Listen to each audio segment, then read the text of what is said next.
Happy New Year, Dice Rollers. Paul here, and I'll be your DM for a while. It's a brand new year, and it is time to have some new goals. So the new goal that I've chosen is to try to create my own setting. I'm taking the Gygax75 challenge, and I'm going to work week by week and try to build my own world, my own setting.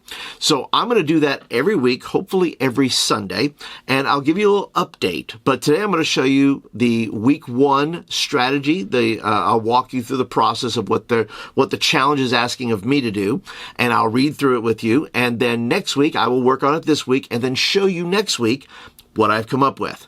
Now, if you're brand new here to the channel and this is the kind of content that you want, well, I would love for you to be a part of it. Go ahead and click that subscribe button down there, and you get videos like this in your inbox on a regular basis. So let's go ahead and jump in and look at what the week one challenge is for the Gygax75 challenge. Week one of the concept: articulate the big ideas and gather sources. Step one is something you need to do in your head. Now, fantasy, swords, and sorcery games need not have any fixed basis for the assumptions made by its referee. My own doesn't, except those which embrace the whole of fantasy. This sort of campaign can mix any and all of the various bases, which will be mentioned below, and then some. Setting based upon limits, if one can speak of fantasy limits, can be very interesting in themselves, providing the scope of the setting will allow the players relative free reign to their imaginations. Okay, so let's take a look at the tasks. Create a notebook. All right, I'm not going to read through all that because I already have a notebook. They tell you here that just get whatever kind of notebook you want, which I think is great. Don't have to be fancy, but I am using a little bit of a fancy book, so stick around because I'm going to show you what that is. Next, develop your pitch. Write down 3 to 7 well-crafted bullet points that will both communicate and sell the world to your players. Each bullet should be concise and focused. A few clear sentences is plenty. Emphasize the most essential bits for establishing excitement, expectations, and tone. Your pitch will give players an idea of what they can expect to find or not find in your setting and will help them create suitable character concepts. Okay, and I will be asking you throughout the week too about maybe some concept and ideas that I have, and maybe let all of you good folks vote on those. Gather your sources of inspiration. List them and provide a sentence or two explaining what each source brings to the setting. Cull your list so that there is no more than 7 entries.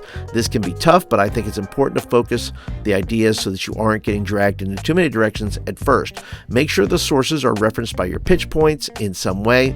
Sources are for you. You don't have to share them with any players, and players shouldn't have to be familiar with them. In fact, Gygax would tell you not to share them, as they might spoil some of the surprise for players, or players might expect you to use parts of them you don't intend to use. And then they give you some extra credit here. Assemble a mood board. I may do that. We'll see. I may put together some photos that may give you an idea of what I'm looking at. So it just tells you to use a collage, and I'll show you guys some pictures next week of maybe movies, books, other things that are kind of in my brain of what I'm thinking about.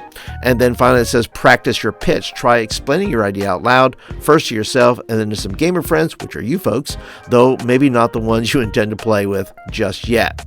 All right, and then it goes into some examples, which I won't cover all of them, but it gives me an example of the pitch. Players' characters are human. Iron tools are relatively new and antithetical to magic. There are only 2 classes, mages and fighters. Powers of chaos and law war over the fate of humanity. And then it gives you some of the sources, some of the books, and things of that nature that will be an inspiration. And then it goes into week 2. All right, so that's week 1. I'll be working on the concept and maybe putting some polls there in the community section. All right, and so those are the conditions that I'm going to be working under. You're welcome to leave your suggestions down here where I might start, but I am going to show you some of the resources that I'm going to be using.